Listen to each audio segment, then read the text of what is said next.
Carolina Weather Authority meteorologist Joshua Nagelberg with the latest on Hurricane Isaias, and it's about midday on Saturday the 1st, so happy August everyone, but we'll get to the weather real quick. Please subscribe to our YouTube channel. We're trying to get to over 1,000 subscribers so we can do live streams and answer all of your pertinent questions and tell you what the weather's going to be like in your backyard, not just over the general area. Also, we have articles continuing to come out a couple times a day. Mike and I will be helping them with these articles right through the beginning of next week. And our Facebook page, of course, please join that if you haven't already. We're going to continue to post the latest.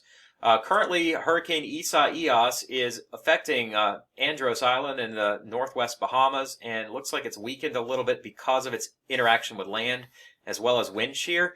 But it is still holding its own. It's a large storm, and a good chunk of the northwest Bahamas are likely to have some hurricane force winds. And the same can be said later on towards this evening, and especially late tonight, tomorrow across the east coast of Florida. It is a large storm. It's not extremely organized. It's not blowing up quickly into a major hurricane. At least we don't think it will.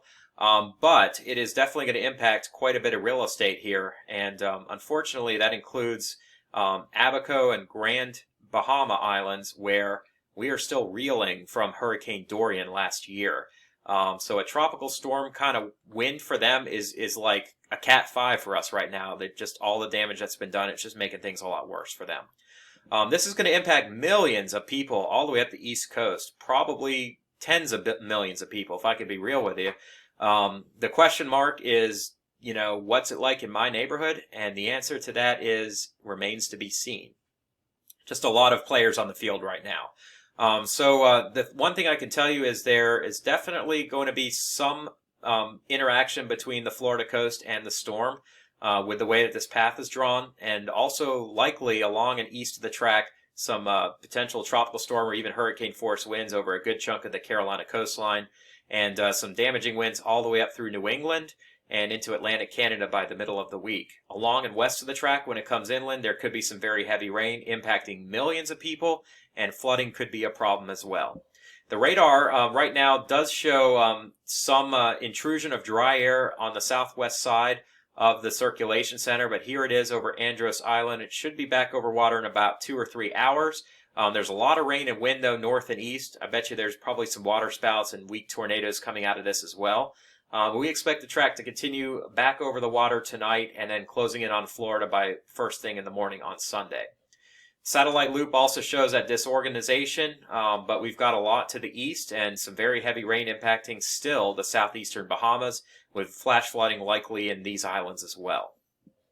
A wider view of the Atlantic Ocean shows Isaias is our main concern, of course, another wave which could organize into a storm out here west of Bermuda, but not a threat for us. Tropical Depression 10, pretty short-lived, probably going to bite the dust here soon as it comes back this direction. Another wave we're keeping an eye on, but still a couple weeks off at this point. And the remains of Gonzalo's wave starting to form into something in the Pacific. Again, let's not worry about that, though. Recon is currently in the plane right now, and the Recon plane is in the storm right now. And you can see it's moved northwest. Here's the circulation. This is from tropicaltidbits.com. I don't know if it's recorded a central pressure in here, but look at all the tropical storm hurricane force winds well north and east of the center. Fortunately, not on the southwest side at this point. That's because dry air has gotten sheared in here. But look, the storm is still holding its own. It's producing some strong winds. It's possible when it gets out here, it could, briefly be downgraded to a tropical storm, but we think by the time it gets up here, it could re-strengthen. Model guidance, very well clustered at this point. There's still a couple of outliers that we can't rule out at this point, but all of them showing an impact on the southeast and mid-Atlantic and even the northeast. There's no tropical or dynamic model that we rely on that is not impacting land at this point. We're going to get hit. The biggest question is how hard and where exactly. And if we go through the middle of these models, it looks like South Carolina, North Carolina border, near Myrtle Beach actually, is probably the most likely spot. Still a shot that it hits Wilmington and comes up through New Bern, or comes a little farther west and weakens more quickly. But that can impact some bigger cities over this region like Raleigh and Richmond with at least some wind, but also very heavy rainfall. For the most part, we're starting to see some agreement now. We don't have the crazy miles going out in here anymore or turning right and missing everybody. So, I mean, that's not great news for us, but it does help us in our forecasting skill. Now, intensity forecast is a much different animal. Right now, the models agree that there's, for the most part, going to be a little bit more weakening before perhaps a resurgence. But a couple of these models, and I'm not going to throw them out just yet because of the temperatures of the water and the relaxed wind shear shows some strengthening. And so we've talked about Category 2, and we still think that could happen.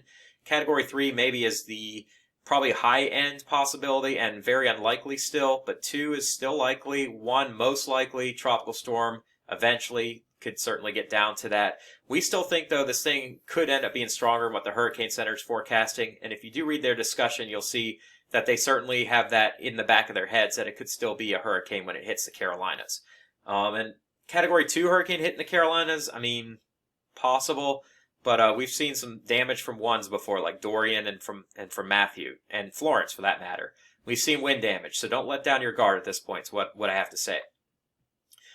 Finally, let's take a look at this wind shear map. The greens are favorable wind shear, and the reds are unfavorable, yellow kind of in between. And yes, we definitely have this unfavorable wind shear that is impacting Isaias's circulation right now. But as we get to tonight, tomorrow, up in here, it should relax quite a bit. We could have some re-strengthening.